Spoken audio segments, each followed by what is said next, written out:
ওং নমো ভগবতে বাসুদেবায়। জয় শ্রীকৃষ্ণ। রাধে রাধে। নমস্কার সকল সম্মানীয় দর্শক ও শ্রোতা বন্ধুদের রিমিস ভার্সন এই চ্যানেলের পক্ষ থেকে সকলকে সুস্বাগতম। আশা করছি কৃষ্ণ কৃপায় আপনারা সকলেই ভালো আছেন, সুস্থ আছেন। বন্ধুরা, আগামী 24শে বৈশাখ 1432 বঙ্গাব্দ এবং ইংরাজির 8ই মে 2025 বৃহস্পতিবার দিন সুসম্পন্ন হতে চলেছে মোহিনী একাদশী। এই বৈশাখ মাসের পবিত্র একাদশী মোহিনী একাদশীর দিন তুলসী গাছের তলে রেখে দিন এই একটি জিনিস। দেখবেন মা লক্ষ্মীর আশীর্বাদে সারা বছর সংসারে সুখ সমৃদ্ধি বৃদ্ধি পাবে। প্রতি বছর বৈশাখ মাসের শুক্লপক্ষের একাদশী তিথিতে এই মোহিনী একাদশী ব্রত পালন করা হয়। ধর্মীয় বিশ্বাস অনুযায়ী মোহিনী একাদশীর দিন তুলসী গাছে বিশেষ কিছু নিয়ম যদি পালন করা হয় তাহলে দেবী লক্ষ্মীর কৃপা সেই সংসারে সারা বছর থাকে এবং সেই সংসারে সারা বছর সুখ সমৃদ্ধি বিরাজ করে। এছাড়াও সকল প্রকার সমস্যা থেকে মুক্তি পাওয়া যায়। এবছর এই একাদশী তিথি শুরু হচ্ছে 23শে বৈশাখ অর্থাৎ বুধবার দিবা 12টা 45 মিনিট থেকে 24শে বৈশাখ অর্থাৎ বৃহস্পতিবার দিবা 1টা 53 মিনিট পর্যন্ত। উদয় তিথি অনুযায়ী এই 24শে বৈশাখ বৃহস্পতিবার 1432 বঙ্গাব্দ এই দিন সুসম্পন্ন হচ্ছে মোহিনী একাদশী ব্রত। প্রতি মাসে দুটি করে একাদশী পড়ে, একটি কৃষ্ণপক্ষে এবং অপরটি শুক্লপক্ষে। এই কৃষ্ণ এবং শুক্লপক্ষের একাদশীর দিনে জগতের পালনকর্তা ভগবান শ্রী বিষ্ণু এবং মাতা তুলসীর পূজা করা হয় বিশেষভাবে। ধর্মীয় বিশ্বাস অনুযায়ী এই মোহিনী একাদশীর দিন তুলসী গাছের পূজা যদি বিশেষভাবে করা হয় তাহলে আর্থিক সংকট থেকে মুক্তি পাওয়া যায় এবং সারা বছর ধন সম্পত্তিতে পূর্ণতা থাকে। সনাতন ধর্মের তুলসী গাছের এক বিশেষ মাহাত্ম্য রয়েছে। এই তুলসী গাছে শ্রী বিষ্ণুর বাস।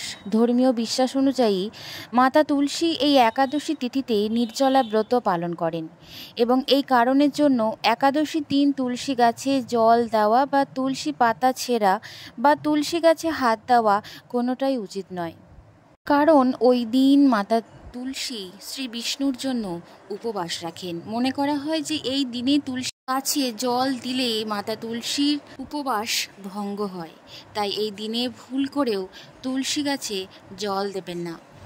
তুলসী গাছের চারপাশ চেষ্টা রাখবেন পরিষ্কার পরিচ্ছন্নতা রাখা।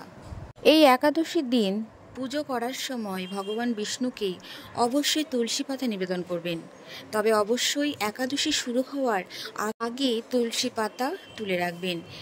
মনে করা হয় যে সেই দিনে অর্থাৎ একাদশীর দিনে একাদশীর ভোগে যদি তুলসী পাতা না থাকে তাহলে ভগবান শ্রী বিষ্ণু ভোগ গ্রহণ করেন না। এই মোহিনী একাদশীতে শ্রী বিষ্ণু তার নারী রূপ মোহিনী অবতার ধারণ করেছিলেন বলে মনে করা হয় যে এই দিন শ্রী বিষ্ণুকে তুষ্ট করা অত্যন্ত সহজ। তাই এই দিন ভগবান বিষ্ণুর প্রিয় তুলসী গাছ বিশেষ কয়েকটি নিয়ম মানলে ভগবান বিষ্ণু খুবই খুশি হন।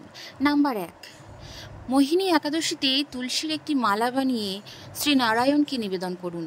এর ফলে তিনি প্রীত হবেন এবং নারায়ণের আশীর্বাদে অর্থ কষ্ট থেকে মুক্তি পাবেন।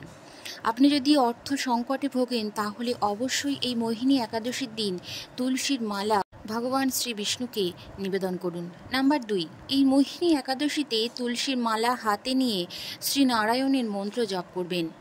তাহলে দেখবেন শ্রী বিষ্ণুর আশীর্বাদে আপনার সৌভাগ্যের দরজা খুব সহজেই খুলে যাবে। যে মন্ত্রটি জপ করতে হবে সেটি হলো ওং নমো ভগবতে বাসুদেবায়। এই মন্ত্রটি জপ করবেন।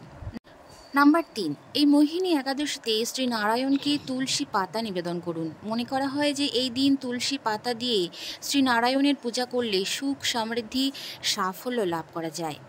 নাম্বার 4, এই মোহিনী একাদশীর দিন নিজের গলায় তুলসীর মালা পরে থাকুন। দেখবেন আপনার মন শান্ত হবে এবং মনোসংযোগ ক্ষমতা বৃদ্ধি পাবে। নাম্বার 5, এই মোহিনী একাদশীর দিন তুলসী গাছের ভেজা মাটি তুলে বাড়ির সবার কপালে তিলক কেটে দিন। দেখবেন যে কোনো কর্মক্ষেত্রে যাওয়ার যদি বাধা আসে বা যদি বারবার কেউ সেই কাজে নষ্ট করার চেষ্টা করে, তাহলে সেই ভেজা তুলসী তলার মাটি আপনার কপালে যদি থাকে, তাহলে যে কোনো কর্মক্ষেত্রে উন্নতি নিশ্চিত। এবং সর্বশেষ উপায়টি হলো, এই মোহিনী একাদশীতে শ্রী নারায়ণের সঙ্গে মাতা লক্ষ্মী দেবীরও পূজা করুন। এর ফলেই সব রকম আর্থিক কষ্ট থেকে মুক্তি পাওয়া যাবে এবং আর্থিক পরিস্থিতি আরও শক্তিশালী হবে। এবং আরও একটি উপায়ের কথা আপনাদের সামনে বলবো, যেটি হলো তুলসী গাছের গোড়ায় সিঁদুর লাগিয়ে বা তুলসী পাতার মালা পরিয়ে পূজা করলে মাতা লক্ষ্মী খুবই খুশি হন এবং মাতা লক্ষ্মীর আশীর্বাদ সেই সংসারের ওপর সর্বদা বিরাজ করে।